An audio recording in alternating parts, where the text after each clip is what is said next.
Pembacaan surat Raden Ajeng Kartini kepada Rosa Manuela Abendanon mengawali pidato Menteri Pemberdayaan Perempuan dan Perlindungan Anak PPPA Bintang Puspayoga.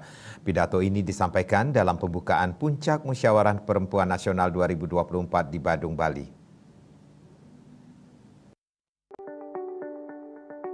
Menteri PPPA menyatakan, perjuangan Kartini belum selesai, sehingga Munas Perempuan diharapkan dapat menyambungkan suara yang diperjuangkan lebih dari 100 tahun lalu.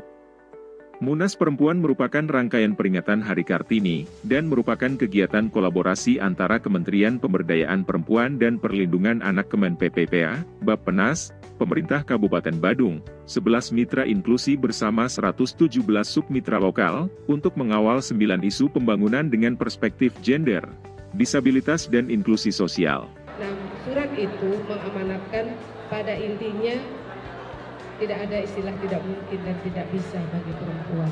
Ya, sudah diberikan contoh nyata seperti perjuangan Ibu Kartini melalui perjuangan yang luar biasa. Itulah saya ingin mengajak perempuan di seluruh Indonesia, khususnya para peserta Munas dengan perjuangan yang luar biasa bisa hadir di... Cakupan Munas mencapai 477 desa, 163 kabupaten dan 35 provinsi, dan melibatkan lebih dari 4.000 partisipan. Kesembilan isu Munas Perempuan dipresentasikan sebagai dokumen perencanaan pembangunan 2025-2029, yang ditanggapi langsung oleh kementerian lembaga terkait. Dokumen ini diserahkan Ratna Susyanawati, selaku Deputi Bidang Perlindungan Hak Perempuan Kemen PPPA kepada Amich Al-Humami, selaku Deputi Bidang Pembangunan Manusia, Masyarakat dan Kebudayaan Bappenas. Menteri PPPA menyebutkan, terdapat 5 kekuatan dan tantangan perempuan, dengan banyak aspek untuk menjadi peneguhan bersama. Dari berbagai kekuatan dan tantangan, serta merefleksikan sejarah perjuangan Kartini, dan perjuangan Kartini masa kini. Dalam kesempatan ini, saya ingin meneguhkan apa yang telah kita lakukan untuk perjuangan perempuan, disabilitas, dan kelompok marginal. Saya mencatat setidaknya 5 kekuatan dan tantangan perempuan dengan banyak aspek yang penting kita teguhkan bersama. Menteri PPPA memberikan apresiasi atas output Munas, berupa dokumen pengusulan yang dihasilkan melalui tahapan berjenjang, dimulai dari desa sejak tahun 2023, kemudian di tingkat kabupaten kota hingga tingkat nasional.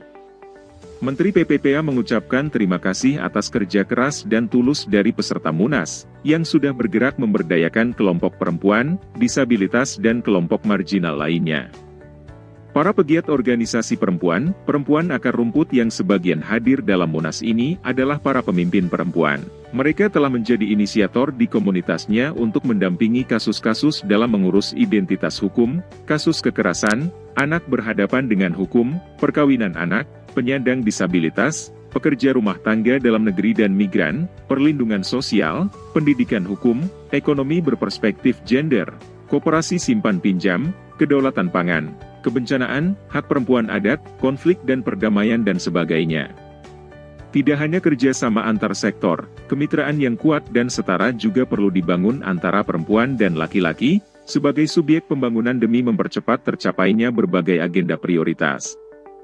Biro Hukum dan Humas Kementerian Pemberdayaan Perempuan dan Perlindungan Anak melaporkan.